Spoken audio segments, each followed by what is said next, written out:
बिहारी जय राधा माधव कुंज बिहारी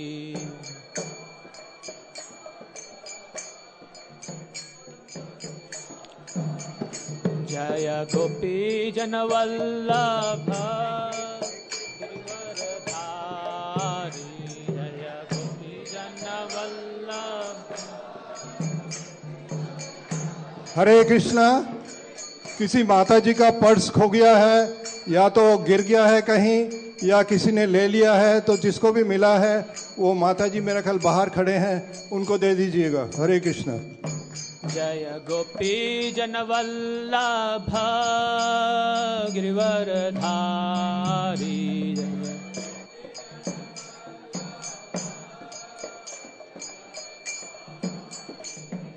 यशोदानंदन ब्रज जन रंजन यशोदानंदन ब्रज जन रंजन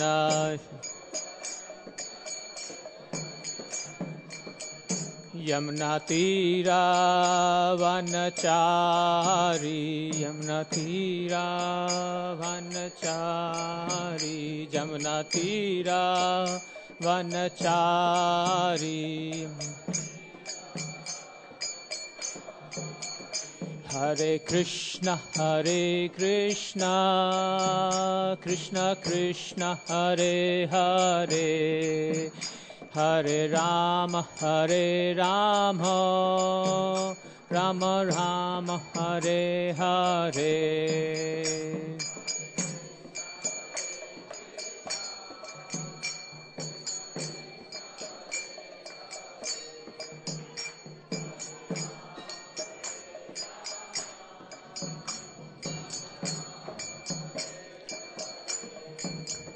हरे कृष्ण कृष्ण कृष्ण हरे हरे हरे राम राम राम हरे हरे।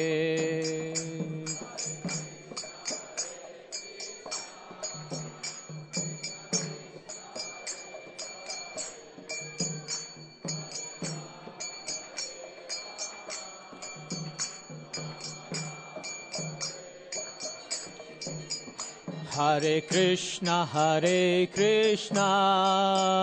कृष्ण कृष्ण हरे हरे हरे राम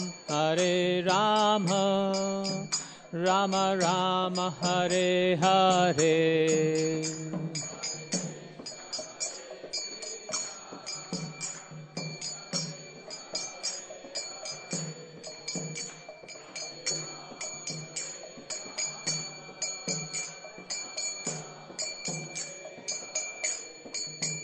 हरे कृष्णा कृष्णा कृष्णा हरे हरे हरे राम राम राम हरे हरे।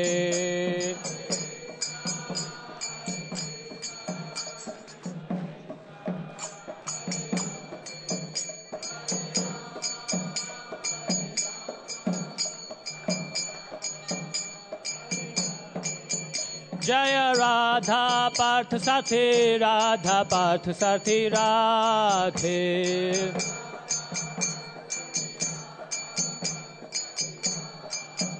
जय ललिता विशाखा जय ललिता विशाखा ललिता विशाखा जय ललिता विशाखा।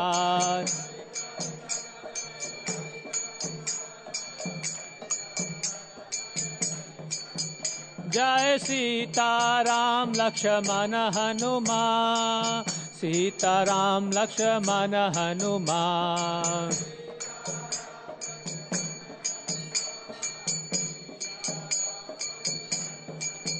जय प्रहलाद नरसिंहदेव प्रहलाद नरसिंहदेव प्रहलाद नरसिंहदेव जय Prahlad Narasimhadeva.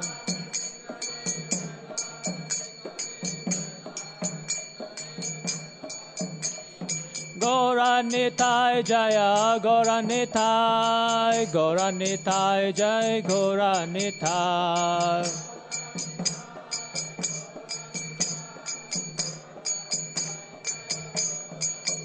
Jaya Jaya Prabhupada Prabhupada Prabhupada Jai Jai Prabhupada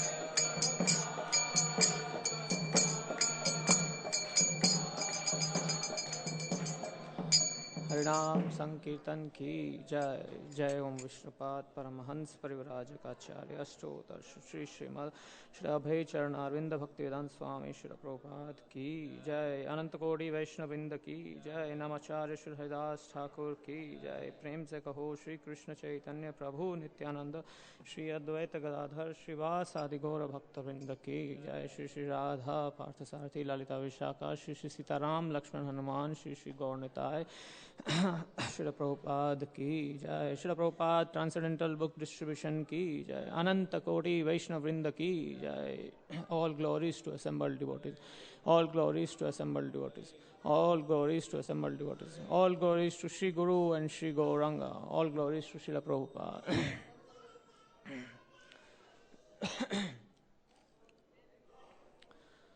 हरे कृष्णा। तो आप सभी का स्वागत है इस रविवारीय लव फीस्ट प्रोग्राम में। तो आप हरे कृष्णा, आवाज़ आ रहा है आपको सबको? ये थोड़ा हरे कृष्णा पीछे तक आवाज़ आ रहा है ना सबको? तो आप सब सौभाग्यशाली हैं जो रविवार के दिन, जो आमतौर पे खास तौर पे छुट्टी का दिन होता है, उस दिन आप सब काम छोड़कर भगवान के मंदिर आए हैं और दर्शन करने, प्रवचन सुनने। तो जैसा कि शास्त्र बताते हैं जैसे भगवान का प्रवचन कहीं पे भी सुने तो अच्छा है, परंतु अगर भक्तों के साथ में बैठकर अगर सुना जाए तो और अच्छा माना जाता है।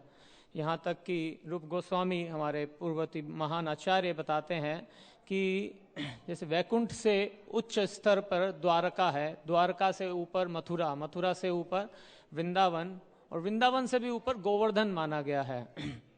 तो यहाँ पे आप जहाँ बैठे हैं उसको हरे कृष्णा हिल के नाम से जाना जाता है ये जगह। तो ये भी भगवान यहाँ पे मौजूद है, तो ये भी गोवर्धन से अभिन्न आप मान सकते हैं। तो यहाँ पर आप भगवान के दर्शन पाते हुए उनका प्रवचन सुनेंगे और श्री प्रभुपाद और भक्तों के सानिध्य में, तो बहुत ही मंगलमय होगा ये। तो जैसा हम जानते हैं और आप सभी रेगुलर, आप में से कौन कौन पहली बार आया है? ऑलमोस्ट सब पहले आ चुके हैं। तो बहुत प्रवचनों में आप सुन चुके होंगे कि मनुष्य जीवन का लक्ष्य एकमात्र एक्चुअली क्या है? सिर्फ भगवान की भक्ति करना। भगवान की भक्ति नवधा तरीके से, 9 तरीके से होती है और उन 9 तरीकों में शास्त्र बताते हैं सबसे महत्वपूर्ण और सबसे शुरुआती तरीके हैं श्रवण और कीर्तन। भक्तों के साथ बैठकर श्रवण करना ही भक्ति का शुरुआत है और उसके बाद अगर हम वो श्रवण करके अपने जीवन में उतारते हैं और लोगों को बताते हैं, वो कीर्तन करना भक्ति का महत्वपूर्ण अंग है। तो आज हम टॉपिक लेंगे, हालांकि ये सब आ रहे हैं और इस्कॉन के बारे में जानते हैं, इस्कॉन के संस्थापक आचार्य श्री प्रभुपाद के बारे में जानते हैं और बहुत लोगों ने बहुत बार प्रभुपाद की कथा भी सुनी होगी, प्रभुपाद की लीलाएं सुनी होंगी। तो आज हम ग्लोरिफिकेशन प्रभुपाद का करेंगे, प्रभुपाद की लीलाएं नहीं बताएंगे ज़्यादा। उसमें मेन क्या है, 2 तरीके से कथा होती है, एक तत्व जानकर और एक लीला सुनकर। तो यहाँ पे हम प्रभुपाद का जो तत्व है, गुरु तत्व जो है, उसके चर्चा करने की कोशिश करेंगे, उसको समझने की कोशिश करेंगे। और ये ऐसा कुछ नहीं है जो आप सिर्फ इस्कॉन में सुनेंगे, ये हम शास्त्रों से बताने का कोशिश करेंगे और शास्त्र को सही मायने में हम यहाँ इस्कॉन में प्रस्तुत करते हैं वरिष्ठ वैष्णवों के आशीर्वाद से। तो हमारा भी एक मात्र यही उद्देश्य है कि इससे हमारे अंतःकरण में शुद्धिकरण आए और हम भक्तों की सहायता और सेवा कर सकें। तो इसी के साथ हम शुरुआत करते हैं। ओम नमो भगवते वासुदेवाय। ओम नमो भगवते वासुदेवाय। ओम नमो भगवते वासुदेवाय।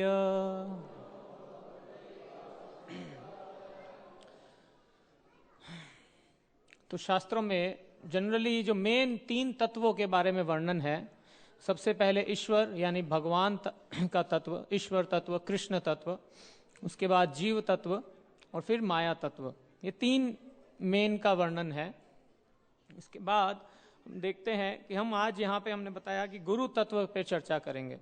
तो वो क्या है, हम एक कथा से शुरुआत करेंगे। श्री प्रभुपाद के एक बहुत ही सीनियर शिष्य हैं परम पूजनीय सच्चिदानंद स्वामी महाराज। वो एक अपने कथा बताते हैं अपने बचपन की।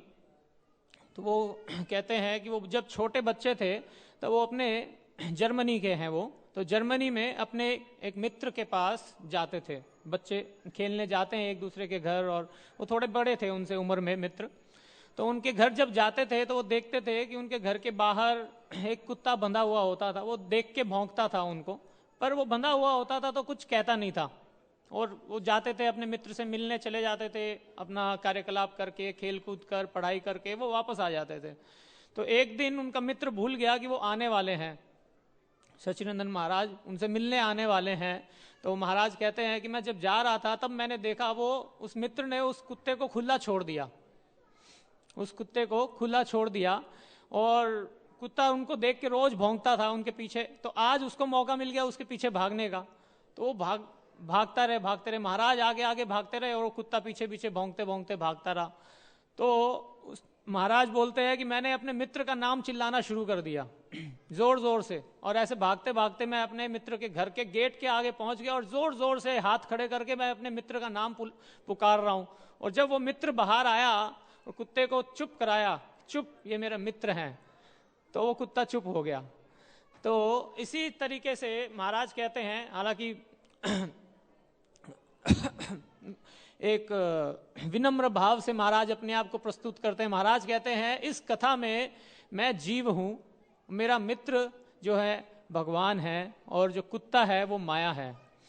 तो महाराज बताते हैं कि अगर जीव अलग तरीके से जाएगा तो माया उसके पीछे भागेगी, इतना भगाएगी कि हम तीनों लोकों में कहीं पे भी आश्रय नहीं पा सकते जब तक आप भगवान के शरण में ना जाओ।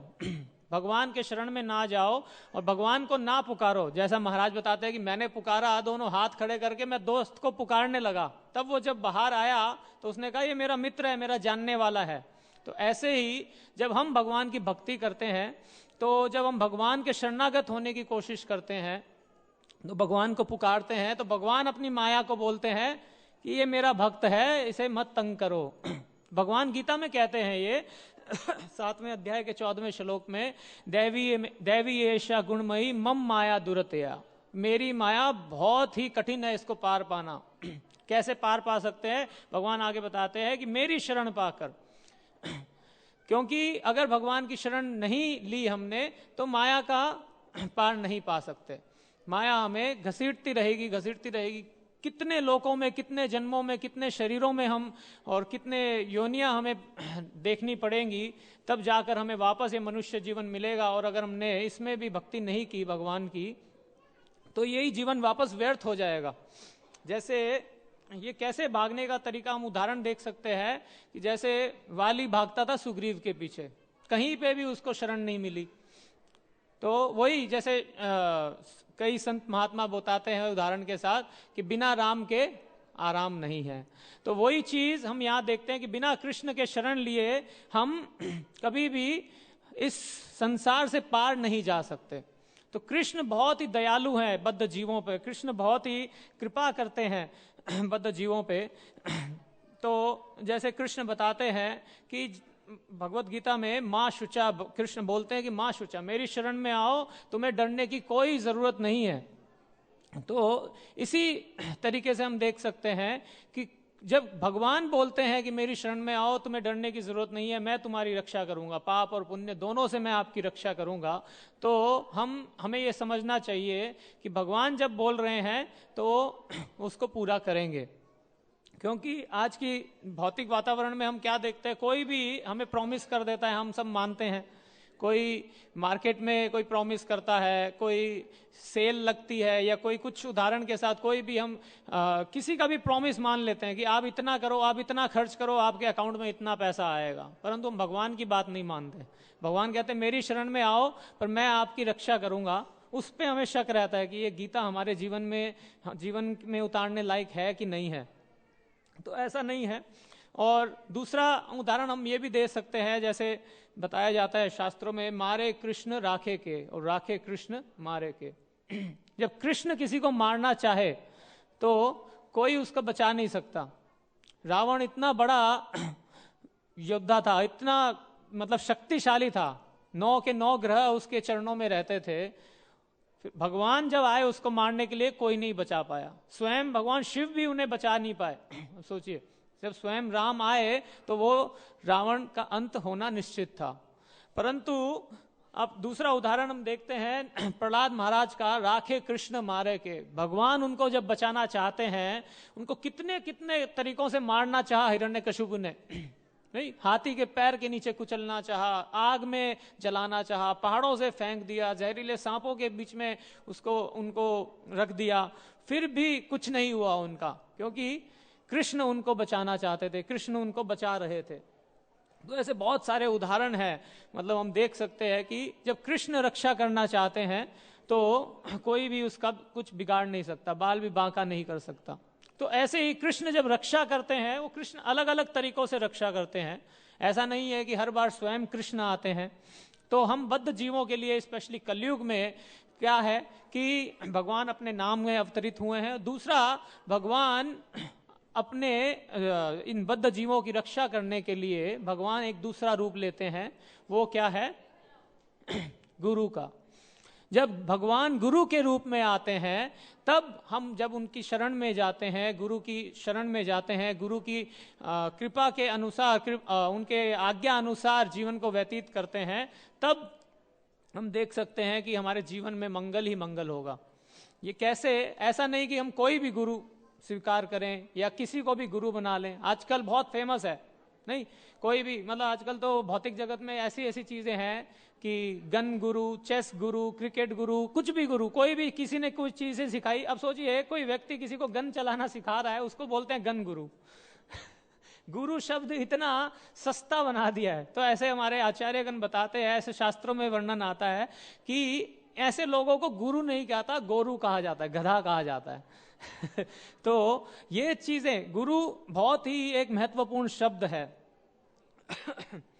तो उपनिषदों में हमें बताया जाता है कि गुरु 2 शब्दों से बना है, गु और रू। गु का अर्थ है अंधकार, अविद्या का अंधकार, और रू जो वो अंधकार दूर करे। तो ये जब जो वर्ड जुड़ जाता है गुरु, तो इस अंधकार को दूर, इस अंधकार से दूर ले जाने वाले को ही गुरु कहा जाता है। तो ये जो गुरु शब्द है, ये बहुत ही हल्का आजकल लोग फैशन हो गया आजकल। नहीं, कोई भी बड़ी दाढ़ी वाला या जादू दिखाने वाले को हम गुरु मान लेते हैं, या कोई अपना नाम सदगुरु रख ले तो उसको सदगुरु मान लेते हैं। ऐसा नहीं होता है। खाली सदगुरु नाम रखने से नहीं होता है। या फिर कोई भी लोग बोलेंगे यतो मत ततो पत, तो ये नहीं, भाई अपनी मर्जी आए वो करो, जाना तो एक ही जगह है, ऐसे नहीं होता। प्रभुपाद जी बहुत अच्छा उदाहरण देते थे अपने तात्पर्यों में। प्रभुपाद उदाहरण देते हैं अपने शिक्षाओं में कि आपने अगर बंबई का टिकट लिया है तो आप बंबई जाएंगे, वहां ट्रेन में या फ्लाइट में बैठ के आप ये नहीं बोल सकते मुझे तो कलकत्ता जाना है। नहीं, तो जैसा आप करोगे वैसा ही फल मिलेगा आपको। तो जैसे चेले चपाटे ऐसे भोगी गुरु के पास जाएंगे तो वही वैसा ही फल मिलेगा आपको, भगवान नहीं मिलेंगे फिर। तो सदगुरु का अर्थ है जो भगवान की शिक्षा एज इट इज यथारूप दे। जैसे प्रभुपाद ने यथारूप भगवत गीता दिया, तो उसका उदाहरण हम आज, उसका रिजल्ट जो है वो आज हम पूरे संसार में देख सकते हैं। समझिए, करोड़ों करोड़ों भगवत गीता 70 से ज्यादा अधिक भाषाओं में वितरित हो चुकी है पूरे विश्व में। और पूरे विश्व में जहां पे कृष्ण और राम का नाम नहीं लोगों ने सुना था, वहां पे हरिनाम पे, भगवान के नाम पे कीर्तन करके भक्त अपना जीवन समर्पित कर रहे हैं भक्तों को और भगवान को। तो ये है भगवान का संदेश, यथारूप देना। इस्कॉन की संस्थापना होने से पहले भी और इस्कॉन के पुस्तक वितरण करने से पहले भी मेरे ख्याल से लगभग हर घर में भगवत गीता रहती होगी, परंतु कितने लोग भक्त बने हम देख सकते हैं। कितने लोग भक्ति से, भगवान से ठीक मायने में जुड़ पाए प्रभुपाद की भगवत गीता पढ़े बिना। तो ऐसे गुरु जब आते हैं जो भगवान की वाणी को यथारूप प्रस्तुत करते हैं, तब हम जानते हैं कि भगवान कौन है, भगवान हमसे क्या चाहते हैं, हम कौन हैं, हमारा रिश्ता क्या है भगवान से। तभी खाली भावुकता के तरीके से या भावुकता के रिलेशन से हम भगवान से अगर जुड़े रहेंगे तो हम अपना जीवन कभी सफल नहीं बना पाएंगे। क्योंकि प्रभुपाद बताते थे कि फिलॉसफी विदाउट रिलीजन इज सेंटिमेंटलिज्म, और रिलीजन विदाउट फिलॉसफी इज, एक वर्ड होता है प्रभुपाद बोलते थे, religion without philosophy is mental speculation. Mental speculation तो मानसिक, खाली अपने हम प्रकल्पना करते रहेंगे, हम उस धर्म में अपने जीवन में नहीं उतार पाएंगे। कोई भी अगर हम भगवान के शरणागत नहीं हो रहे हैं किसी गुरु के माध्यम से, तो वो चीज हम अपने जीवन में कभी नहीं उतार पाएंगे। बहुत सारे बाबा हैं, बहुत सारे गुरु आते हैं, जाते हैं, चले जाते हैं। कोई अपने मानसिक कल्पना से कुछ भी बता देंगे, उसको हम गुरु मान लेते हैं, उसको हम बाबा मान लेते हैं। आप सोचिए, भारत में, हिंदुस्तान में तो ऐसे ऐसे मूर्ख लोग बैठे हैं, कई लोग समोसे के साथ चटनी खिलाते हैं, उसको भी गुरु मान लेते हैं। तो ऐसे ऐसे लोगों को अगर हम गुरु मानेंगे तो फिर तो हो गया हमारा काम। अब सोचिए कि ऐसे लोग कभी भगवान से जोड़ पाएंगे हमें? नहीं। ऐसे लोगों को कुछ भी पूछोगे आप तो आपकी बात का, आपके सवाल का जवाब नहीं देंगे, इधर से उधर घुमा के ऐसे ऐसे उदाहरण देंगे कि आपको लगेगा, आप पहले तो अपना प्रश्न ही भूल जाओगे और फिर आपको लगेगा कि यार इतना बड़ा वक्ता है तो जरूर कम से कम अच्छा सदगुरु नाम है, बड़े बहुत अच्छा होगा, बहुत अच्छा, इनको ही फॉलो करते हैं। तो ऐसे जैसे शास्त्र बताते हैं अंधे को अंधा फॉलो करता है, वैसा हो जाएगा। उसको खुद को अपना ज्ञान नहीं है और लोगों को चला है ज्ञान बांटने। तो ये गुरु नहीं होते, ये शास्त्र जो बताते गधे गोरु होते हैं। तो मुंडक उपनिषद में जैसे श्लोक आता है, तद विज्ञानार्थम स गुरुमेव अभिगच्छेत्। तद विज्ञानार्थम, खाली ज्ञान के लिए नहीं, विज्ञान के साथ, जो अपने जीवन में उतार चुका है उसके माध्यम से अगर हम भगवान को समझेंगे, वही व्यक्ति असली में गुरु है। जो अपने जीवन में उतार चुका है। भगवान की भक्ति के बारे में कौन बता सकता है? जो खुद भक्त हो। भगवान कहते हैं भक्त्या माम अभिजानाति। बड़े बड़े कथाकार होते हैं, सब कुछ होते हैं, कृष्ण की लीलाएं बता देंगे, 7 दिन भागवत कथा कर लेंगे, परंतु उनके पर्सनल चैम्बर में जाके देखें तो वो सारे दुष्कर्म करते हैं। तो ऐसे लोगों का फॉलो करने से कुछ नहीं होगा, और भावुकता से जुड़ भी जाएंगे तो अपने जीवन में नहीं उतार पाएंगे। प्रभुपाद ने कैसे जीवन बदला लोगों का, ऐसे ऐसे म्लेच्छ लोगों का, ऐसे लोगों का जो अपने जीवन में बुरे से बुरा कर्म करते थे, जिनको ये भी नहीं पता था कि जीवन का लक्ष्य क्या है। हम हिंदुस्तान में अगर हम जन्म लिए हैं, भारत में जन्म लिए हैं, तो हमें कम से कम कृष्ण और राम के बारे में बचपन से सुनने में आया है। तो इतना सौभाग्य है हमारा। तो इसलिए शास्त्र कहते हैं भारत भूमि ते जन्म हो मनुष्य जन्म है, जन्म सार्थक करी कर परोपकार। तो हमें जन्म सार्थक पहले कैसे करना है? ऐसे गुरु के, श्रील प्रभुपाद जैसे गुरु के शरणागत होकर। जब जन्म सार्थक होगा तब परोपकार, तब लोगों को बताएं ऐसे बारे में, इनके बारे में और भगवान के बारे में। तब ये भारत भूमि पर जन्म लेने का सौभाग्य जो हमारा है, उसका सफलता तब असली में हमें सफलता मिलेगी। क्योंकि ये मनुष्य जीवन गुम गया, अगर हमारे हाथ से चला गया बिना भक्ति किए, तो क्या होगा? कोई गारंटी नहीं है कि अगला जन्म हमें मनुष्य मिलेगा, कोई गारंटी नहीं है। और कलयुग में ऐसे ऐसे हम कर्मों में बद्ध रहते हैं कि 1000% हमें निचला जन्म ही मिलेगा, दूसरे योनियों में ही जन्म मिलेगा। फिर कितने हजारों वर्ष, करोड़ों वर्ष ऐसे योनियों में घूमते घूमते वापस मनुष्य जन्म मिले, कोई गारंटी नहीं है। तो इसीलिए यहाँ पे बताते हैं कि ऐसे गुरुओं के चक्कर में नहीं पड़ना चाहिए जिनकी फिलॉसफी यही है, ये तो मत ततो पत। ऐसा नहीं, भगवान ने क्या कहा है, मतलब मेरी इच्छा से या मेरे अनुसार, ऐसा नहीं। जो कितनी बार शास्त्रों को कोट करता है, वो ही गुरु की पहचान है। श्रील प्रभुपाद के आप प्रवचन सुनेंगे, श्रील प्रभुपाद की आप पुस्तकें पढ़ेंगे, तो प्रभुपाद हर अपने तात्पर्य में, हर प्रवचन में, हर कन्वर्सेशन में, हर वार्ता में प्रभुपाद कोट कर रहे हैं हर शास्त्रों को, उपनिषदों को, पुराणों को। तो बताते हैं कि भगवान और पहले के आचार्यों ने क्या क्या बोला है। तो यही निशानी है, गुरु साधु शास्त्र, यही निशानी है कि जो व्यक्ति बोल रहा है वो सच है कि नहीं है। शास्त्र क्या कहते हैं उस बारे में, पूर्ववर्ती आचार्य, पूर्ववर्ती गुरु जो हुए हैं, पहले के संत जो हुए हैं, वो क्या कहते हैं, उनसे अगर भिन्न कोई बोलता है तो वो गुरु नहीं है।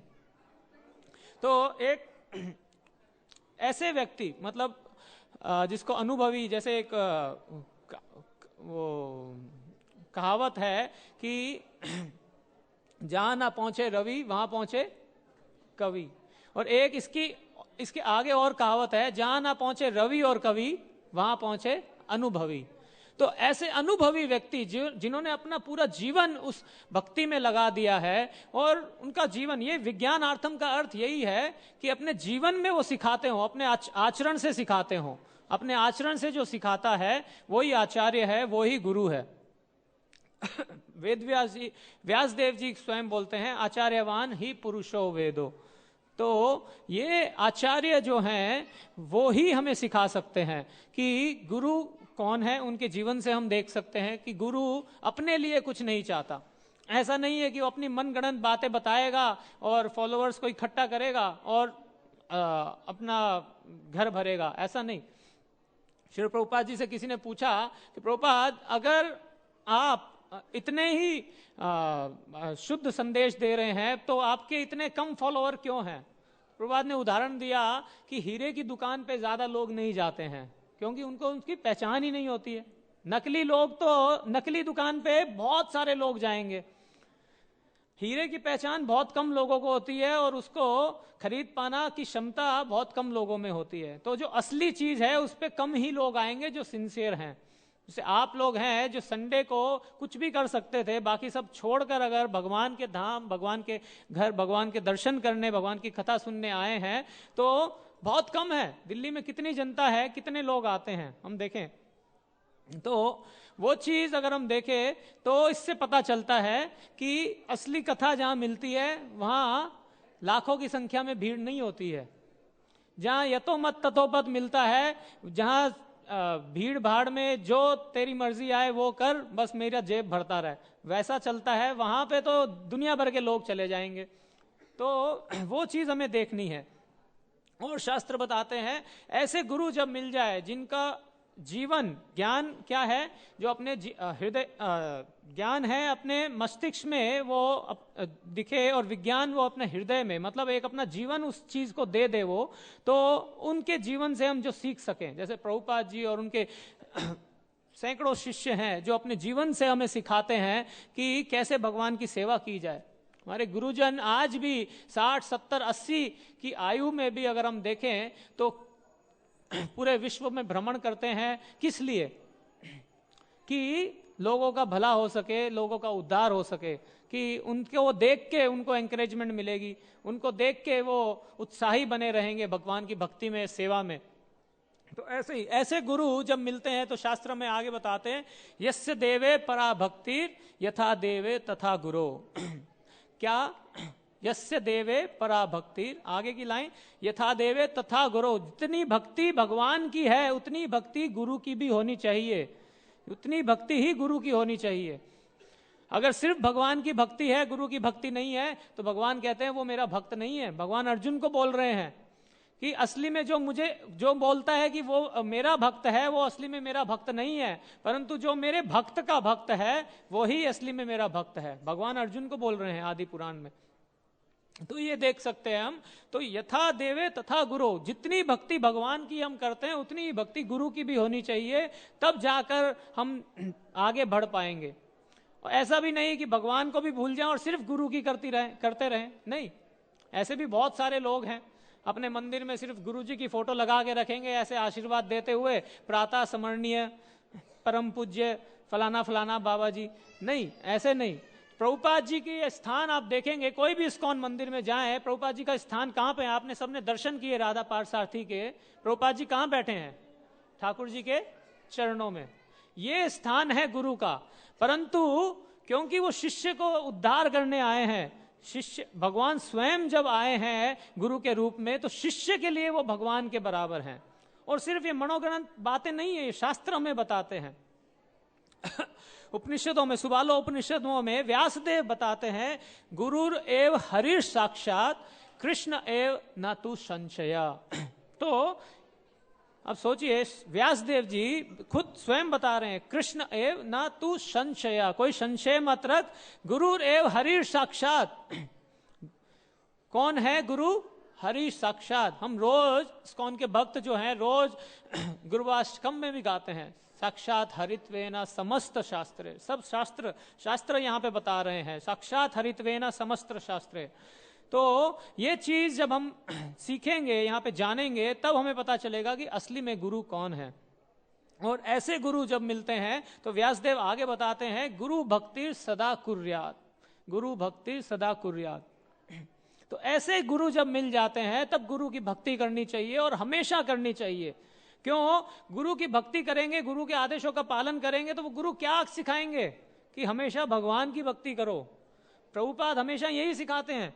प्रभुपाद इतने सफल हो गए, आप सोचिए, प्रभुपाद जब अमेरिका गए, मात्र 40 रुपए के साथ गए, उन्होंने इतना बड़ा आंदोलन खड़ा कर दिया कि रोज उनका आंदोलन, इस्कॉन अंतर्राष्ट्रीय श्री कृष्ण भावना अमृत संघ, पूरे विश्व में रोज जो 40 रुपए से आंदोलन शुरू हुआ था, वो करोड़ों रुपए खर्च कर रही है भगवान की सेवा में। ऐसा प्रभाव था प्रभुपाद का। और लाखों करोड़ों रुपए के जो सो कॉल्ड प्रॉपर्टी होती है वो प्रभुपाद के पास थी, हजारों लाखों फॉलोअर्स थे, कुछ भी कर सकते थे प्रभुपाद, नहीं। परंतु प्रभुपाद से कभी भी कुछ भी पूछा जाता तो प्रभुपाद हाथ जोड़कर सिर्फ विनम्र भाव से ये बोलते कि मैं अपने गुरु का तुच्छ सेवक हूं। ये थे प्रभुपाद। तो ऐसे गुरु जब हमें मिलते हैं तब हमें उनकी शरणागति प्राप्त करनी चाहिए, कि शरणागति हमें लेनी चाहिए। जो ये बता रहे हैं, जो ये सिखा रहे हैं, अपनी शिक्षाओं में, अपने जीवन में उतारना चाहिए। क्योंकि ये बहुत ही दुर्लभ है मनुष्य जन्म। पहले तो मनुष्य जन्म मिलना दुर्लभ, और ऐसे गुरु जो साक्षात हरित्वेना, जो स्वयं भगवान के सेनापति भक्त हैं, वो मिलना तो एकदम जिसको बोलते हैं कि दुर्लभों में भी दुर्लभ हैं।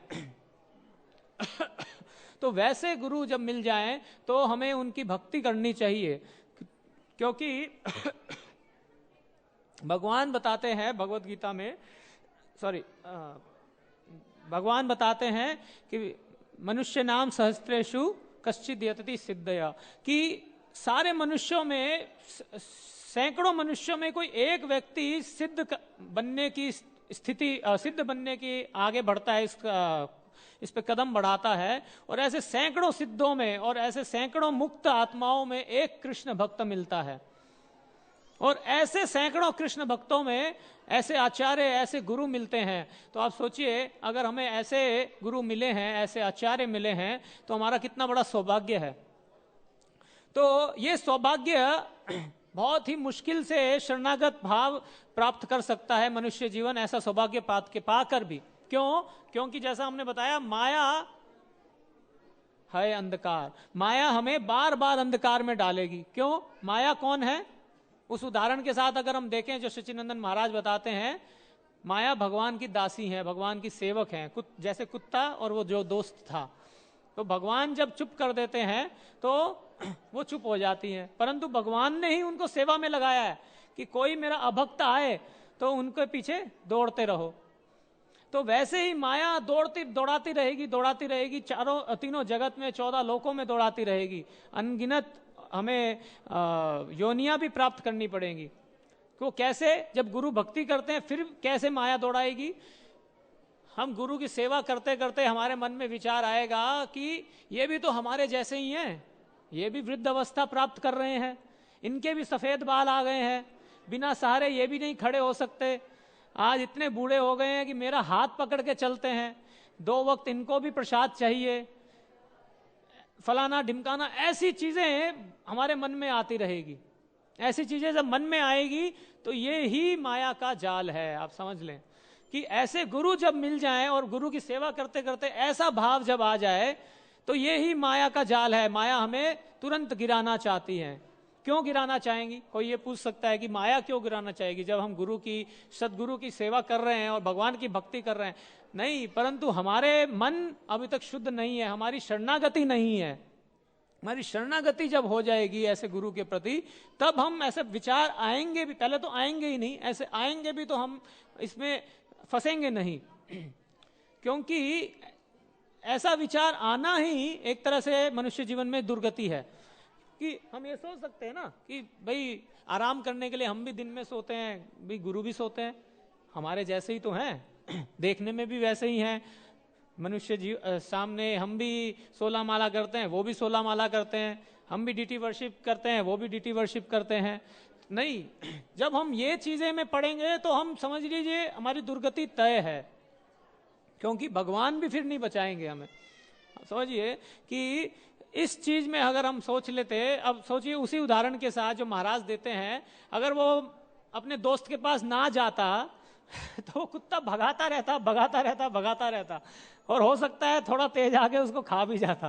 मतलब 14 इंजेक्शन लगाने पड़ते फिर उनको उस टाइम में तो 14 इंजेक्शन ही लगते होंगे।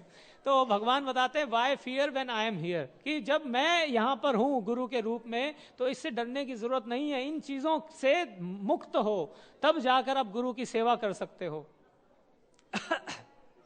तो हम इसमें स्थित होंगे तब जाकर हमें पता चलेगा कि गुरु की स्थिति क्या है। नहीं तो गुरु की स्थिति हम नहीं जान सकते भगवान के तत्व के बराबर। जब हम ये सीख लिया साक्षात हरित्वेना, तब व्यासदेव आगे बताते हैं, नारद पुराण का वचन है, तत्वम गुरु समम नास्ति, जो गुरु तत्व के समान कोई भी नहीं है। तुम्हारे आचार्यगण बताते हैं कि गुरु तत्व के समान भगवान का तत्व भी नहीं है। कैसे? जब हम लीला कार्तिक में यहाँ पे लीला प्रदर्शन होता है, यशोदा मैया और किनका? दामोदर जी का।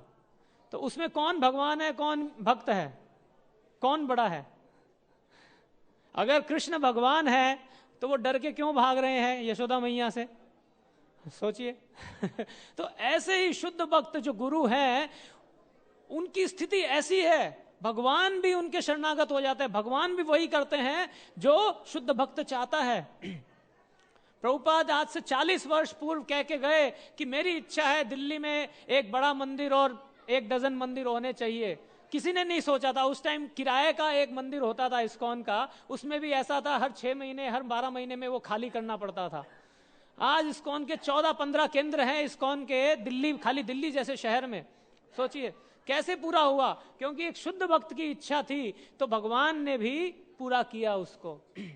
भगवान के भक्तों के माध्यम से इसको पूरा किया। तो ऐसी चीजें, इवन शिव तत्व, शिव जी की जैसे बात आई तो हम ऐसा बताएं, अगर शिव जी पद्म पुराण में बताते हैं, एक श्लोक हम लिख के लाए हैं, हम पद्म पुराण में देवी पार्वती से बोलते हैं, वह गुरुवो संति शिष्याद्वित्त हारका सदगुरुम दुर्लभम देवी शिष्या संतापहार का। तो शिवजी पार्वती देवी को बोल रहे हैं, बहुत अनेकों गुरु होंगे देवी। कैसे गुरु होंगे? जो पहले भी होते हैं, अभी भी हैं, आगे भी होंगे। कैसे? शिष्यास वित्त हार का, शिष्यों के वित्त को हरण करने वाले। वित्त क्या होता है? पैसा। हाँ, अपने आश्रम, अपनी गुफाएं करोड़ों रुपए की बनाओ, अय्याशी करो और शिष्य जाए भाड़ में।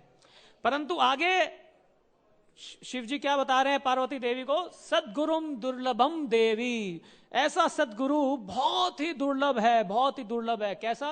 शिष्या संताप हारता, जो शिष्यों के सही मायने में संताप है, दुख है, वो उसको हरण करने वाला। श्रील प्रभुपाद एक बार ट्रेन में जा रहे थे तो उनके विदेशी शिष्यों को देख के बहुत अट्रैक्ट हुए। उस टाइम भारत में प्रचार करना शुरू किया था प्रभुपाद ने। तो सारे लोग आते आते तो प्रभुपाद से पूछते कि कुछ जादू दिखाइए, कुछ जादू दिखाइए, आपने कुछ जादू किया है तो दिखाइए। तो प्रभुपाद ने कहा, मैंने कोई जादू नहीं किया है, परंतु एक जादू मैंने जो किया है जो कोई नहीं कर सकता, वो ये कि इन म्लेच्छों को मैंने ब्राह्मण और वैष्णव बना दिया है। ऐसा आशीर्वाद चाहिए आपको तो आ जाइए मेरे पास। तो ऐसा शिष्या संताप हारता, शास्त्र मतलब जो म्लेच्छ और यवनों से भी गिरे हुए लोग थे उनको ब्राह्मणों से भी ऊपर वैष्णव पद प्रभुपाद ने दिया। और वो व्यक्ति जो जिन्होंने प्रभुपाद की शरण ग्रहण की उन दिनों में, वो आज पूरे विश्व में भ्रमण करके प्रचार कर रहे हैं। प्रभुपाद 12 साल 11 साल में 108 मंदिर बना के गए। आज इस्कॉन के 700 से ज्यादा मंदिर हैं, 170 देशों से ज्यादा में प्रचार कर रहे हैं इस्कॉन। अब सोचिए ये कैसे संभव है। ऐसे आचार्यों के प्रति शरणागत भाव जब भक्तों का होगा, प्रभुपाद के शिष्य प्रभुपाद के प्रति पूर्ण शरणागत थे, इसीलिए ये संभव हो सका। ऐसा कोई भी हिस्ट्री में कोई भी स्पिरिचुअल ऑर्गेनाइजेशन नहीं है किसी संस्थापक ने उसको बनाया हो और उस संस्थापक के जाने के बाद दिन दुगनी रात चौगनी रूप में वो प्रगति करता हो। अब कहीं पे भी कोई भी मठ, कोई भी आंदोलन, कोई भी इंस्टीट्यूट देख लीजिए, अगर कोई आचार्य जाता है, अगर कोई संस्थापक चले जाता है इस धराधाम से, तो वो उसकी नीचे जाता रहता है, नीचे जाता रहता है, बढ़ता नहीं है। परंतु इस्कॉन एकमात्र संस्था ऐसी है, वहां पे प्रभुपाद के शिष्य मिलजुल कर यहाँ पे सेवा करते हैं प्रभुपाद के प्रति शरणागत भाव से। तो 100 मंदिरों से आज 700 मंदिर पहुंच गए मात्र 40 सालों में।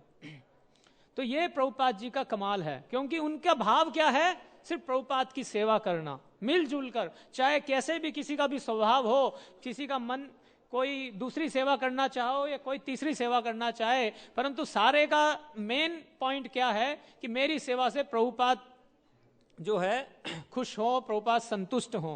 तो ऐसा ही शिव जी है, यहीं पे शिव जी इसीलिए बोल रहे हैं सद्गुरुम दुर्लभम देवी शिष्या संताप हार का।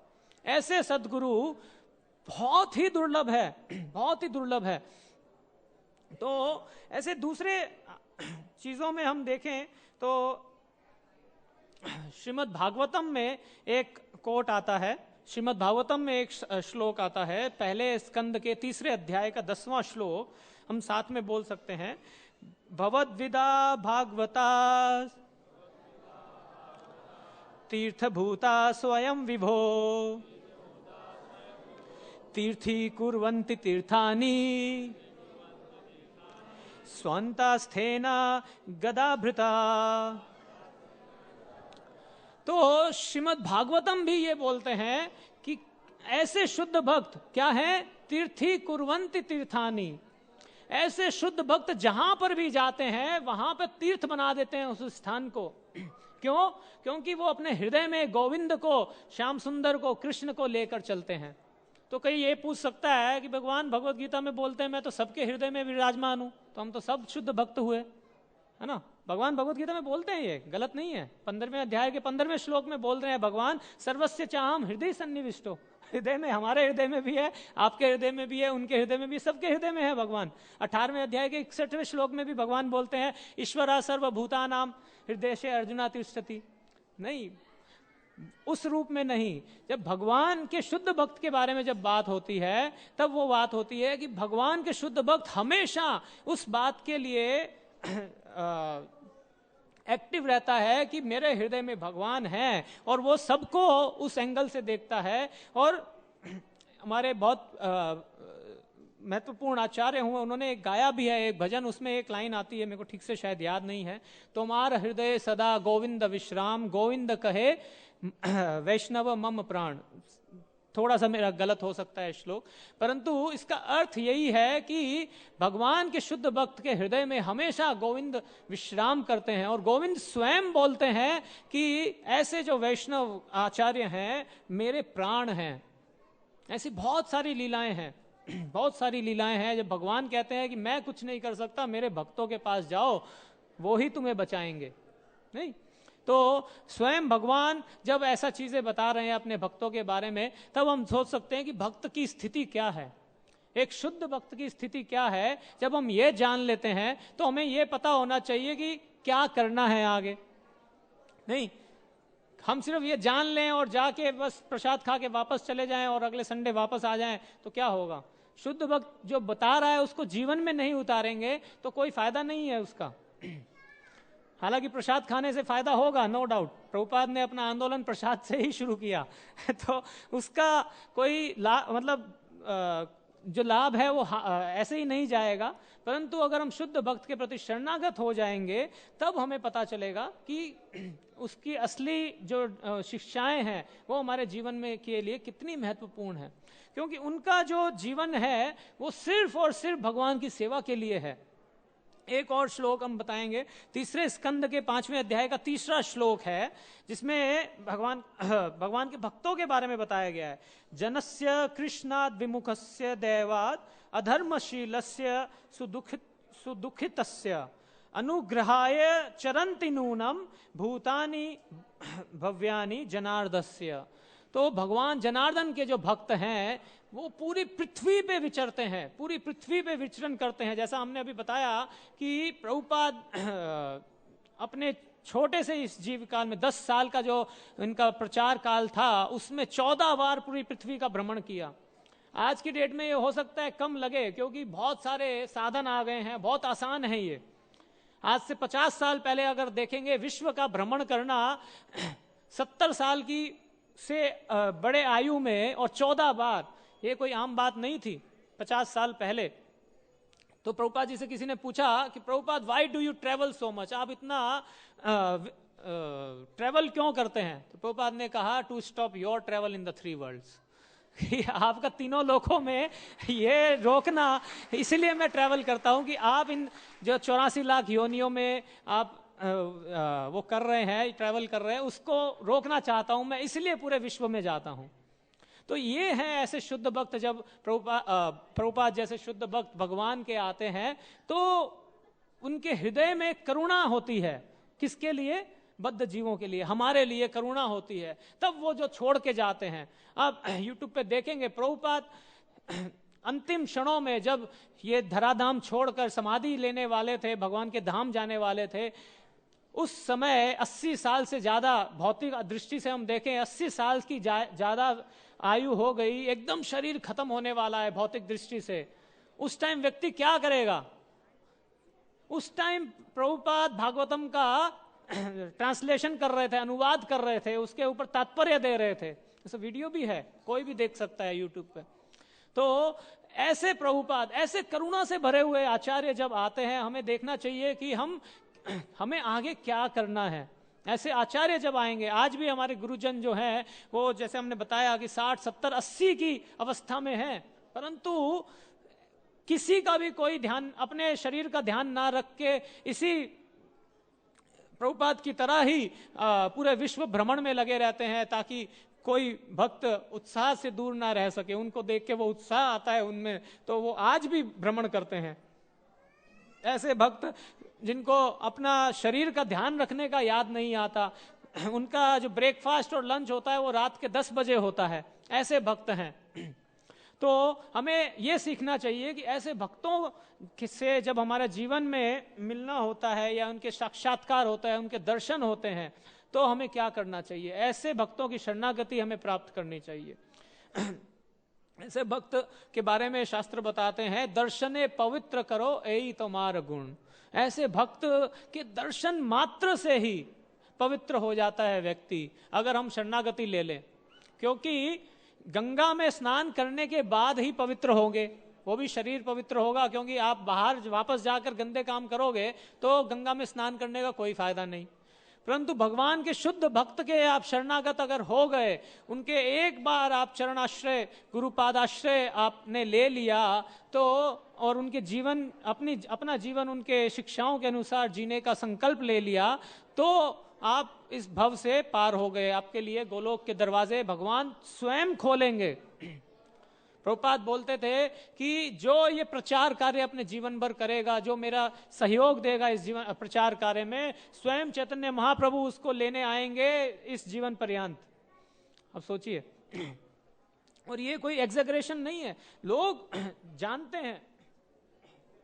तो जैसा हमने बताया मुक्ता नाम अपि सिद्धा नाम वाला श्लोक वही चीज है कि ऐसे ऐसे अनेकों मुक्त और सिद्ध लोगों में एक कोई कृष्ण भक्त होता है, और ऐसे करोड़ों शुद्ध भक्त, कृष्ण भक्त में एक ऐसा शुद्ध भक्त निकलता है जो इस पूरी पृथ्वी का उद्धार कर सकता है। ऐसे श्रील प्रभुपाद जब इस्कॉन की संस्थापना की तो वही जो प्रभुपाद ने यथारूप मैसेज दिया, वो मैसेज, वो शिक्षाएं श्रील प्रभुपाद के शिष्यों के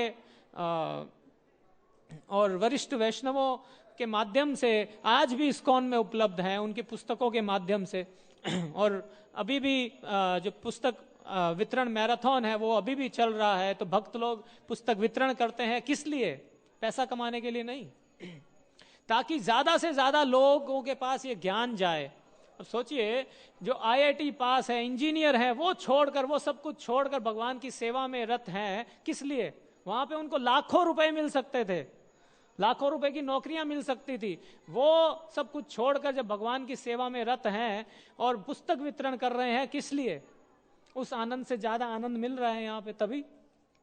और भगवान के प्रति शरणागत होने का मौका बहुत ही कम लोगों को मिलता है, बहुत ही कम लोगों को मिलता है। और इसके प्रति अगर हम, इनके प्रति अगर हम शरणागत हो गए तो हमारा जीवन सही में मुक्त है, और इसके आगे हमें चाहिए ही नहीं कुछ, अगर हम सही में देखेंगे तो ऐसे ही ब्रह्मा जी भागवतम में एक कथा आती है महाराज रहुगुणा और जड़ भरत की। हम उस कथा में नहीं जाएंगे क्योंकि बहुत ही विस्तृत है और टाइम भी नहीं है, परंतु सब उसके अंत में जब रहुगुणा महाराज को पता चल जाता है कि जड़ भरत बहुत ही महान भक्त हैं भगवान के, तो उनके शरणागत होते हैं। उनको पूछते हैं जब जड़ भरत से जब पूछते हैं रहुगुणा महाराज कि आप ऐसा बस एक रामबाण इलाज बता दो, एक बस, क्योंकि हमारे बस की नहीं है ज्यादा कुछ करना, हमारे बस की कुछ भी नहीं है, खाली एक रामबाण इलाज बता दो जिससे बद्ध जीव का हमारा उद्धार हो जाए।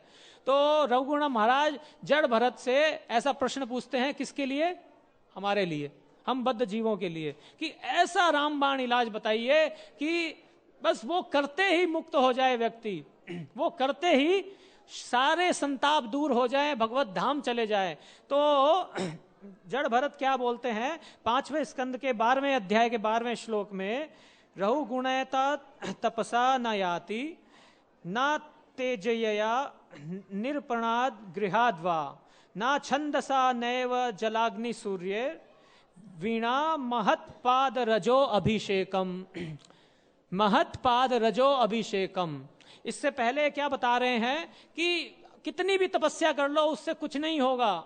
तपस्याओं का नाम वर्णन भी किया कि सर्दी में ठंडे पानी में भी डूबकर तपस्या कर लो, गर्मी में अग्नि जलाकर सूर्य में बैठकर भी तपस्या कर लो, उससे भी कुछ नहीं होगा।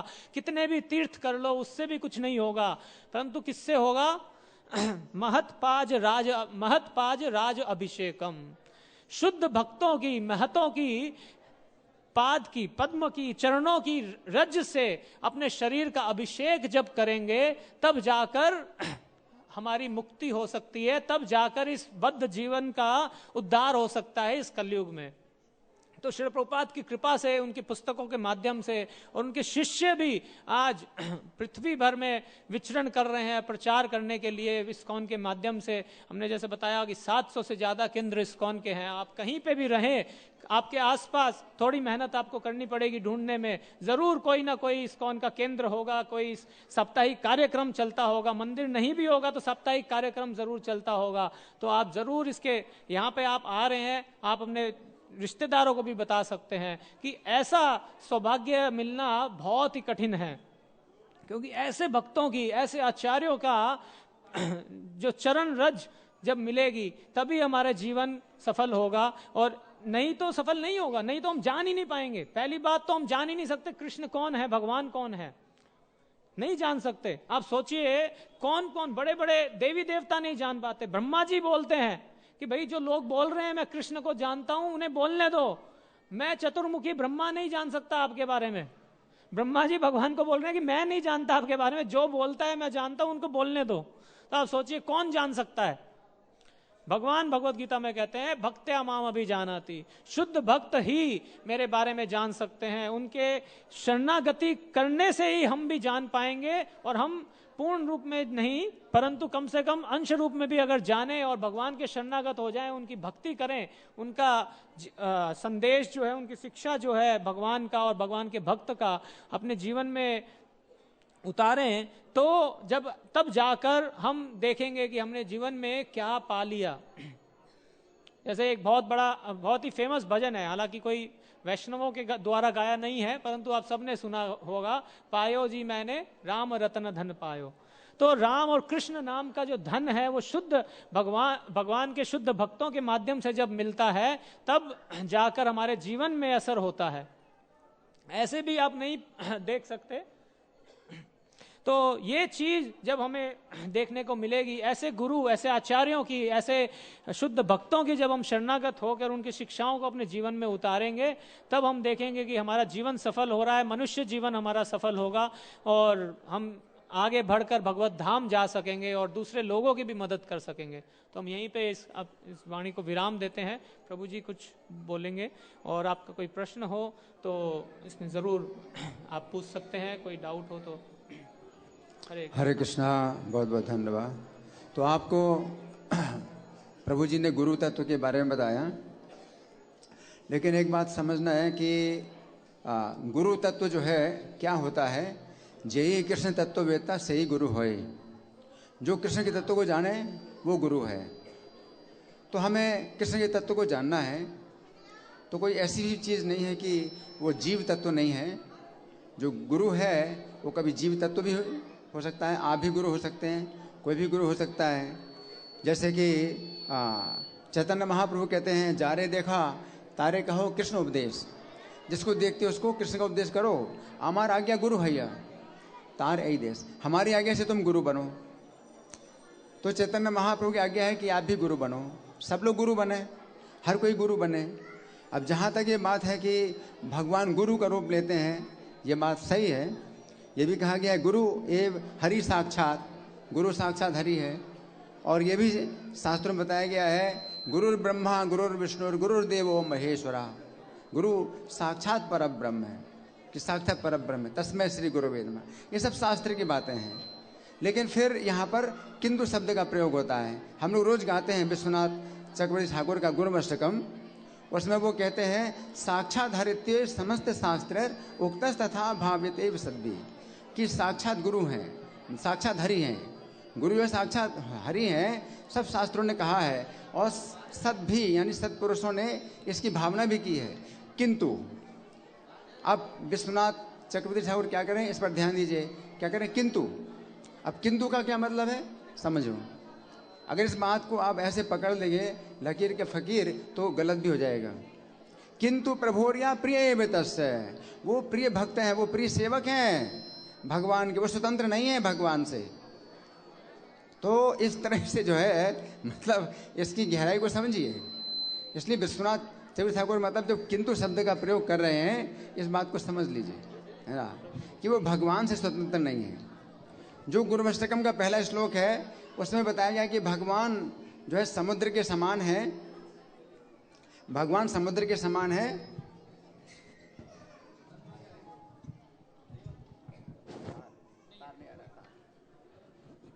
हाँ, हरे कृष्णा। भगवान समुद्र के समान है और गुरु बादल के समान है। तो बादल के पास जो जल होता है वो समुद्र का ही है, जो कि जगह जगह वर्षा करता है। लेकिन गुरु जो है कुछ अलग से कोई चीज़ नहीं होती है कि जो कि भगवान से अलग हो, भगवान से स्वतंत्र हो, कुछ नहीं है। गुरु जो है प्राप्त से क्या है, संसार दावन का त्राणाय कारुण्य घना घनत्वम प्राप्तस्य कल्याण गुणार्णवश्य वंदे गुरु श्री चरणारविंदम। तो गुणों के जो समुद्र हैं भगवान, उन्हीं से जो है गुरु बादल बन करके और जगह जगह जाते हैं, वर्षा करते हैं। तो जो बादल में जो पानी है वो कहाँ से आया है, समुद्र से आया है। तो इसलिए हमें इस बात को समझना है कि भगवान अगर कभी गुरु को अपने से बड़ा बनाए तो वो भगवान का कार्य है ना। तो लेकिन अगर तत्व आप समझें, तत्व से जो है हमें समझना है कि भगवान के समान कोई नहीं है और गुरु जो है भगवान के सेवक हैं। हम कहते हैं कि गुरु भगवान का रूप लेते हैं, तो उससे अच्छा है हम कहें कि गुरु भगवान गुरु को भेजते हैं, तो ज़्यादा समझ में आएगा।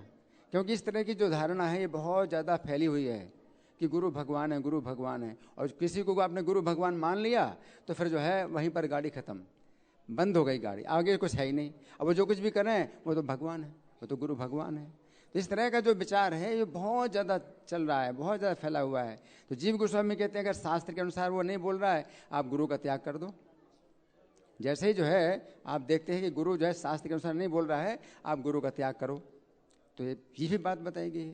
तो इसलिए हमें अच्छी तरह समझना चाहिए कि जो तत्व है, अगर हम तत्व से देखें तो जो है गुरु भगवान का सेवक होता है वो, और कुछ भी अलग से गुरु का तत्व नहीं है। लेकिन अगर वैसे लीला के अनुसार देखें तो भगवान गुरु से बड़े भी हैं, कभी भगवान गुरु के समान भी हैं, और भगवान जो है गुरु से छोटे भी हैं। तो जो है भगवान जो है समय समय पर ये सब दृश्य पैदा कर देते हैं। वो भगवान जो है गुरु के से छोटे भी हो जाते हैं, भगवान गुरु के बराबर भी हो जाते हैं, और सब बातें सही हैं, सब बातें सही हैं।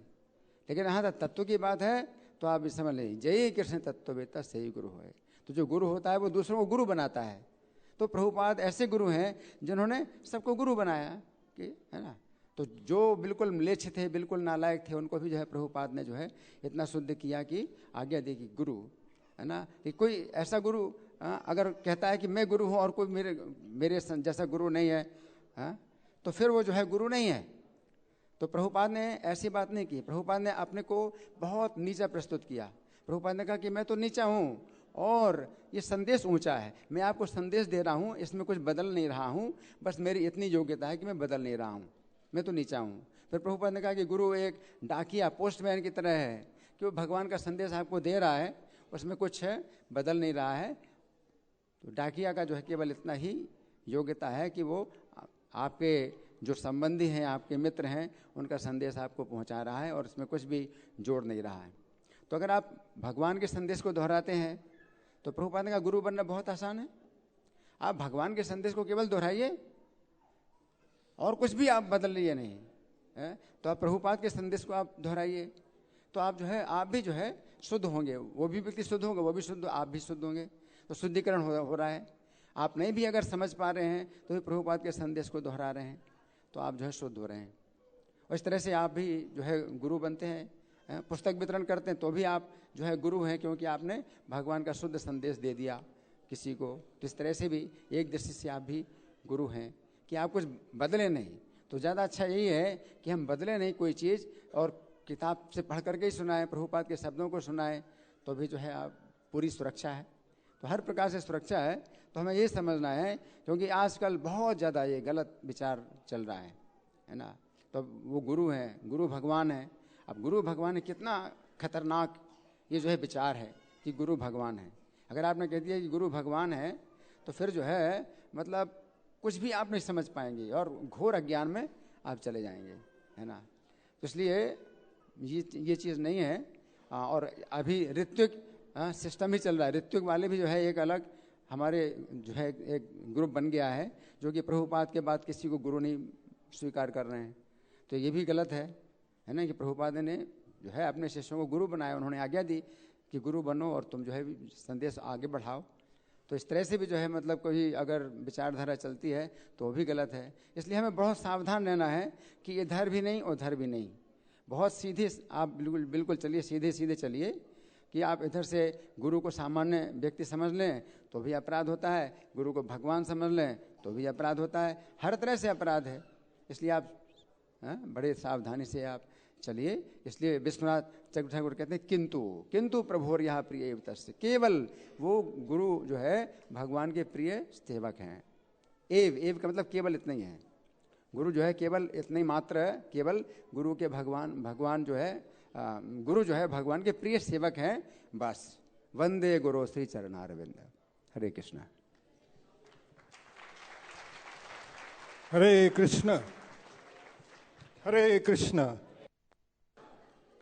तो प्रभु जी ने एक बहुत बड़ा इम्पोर्टेंट मैसेज हमारे लिए दिया है, आप सबके लिए दिया है कि आप, प्रभु जी ने सबसे पहले बताया कि आप सब भक्त हैं, यू आर वेरी लकी कि इतने लाखों लोगों में से आप सिर्फ इस्कॉन मंदिर में आ रहे हैं, तो ये एक बहुत बड़ी बात है। तो भगवान का कृपा आपके ऊपर ज़रूर है, लेकिन प्रभु जी ने ये मैसेज दिया है कि शरणागत होना चाहिए सभी को, आप सभी को, और उसके लिए सबसे पहले हमें इम्पोर्टेंट है कि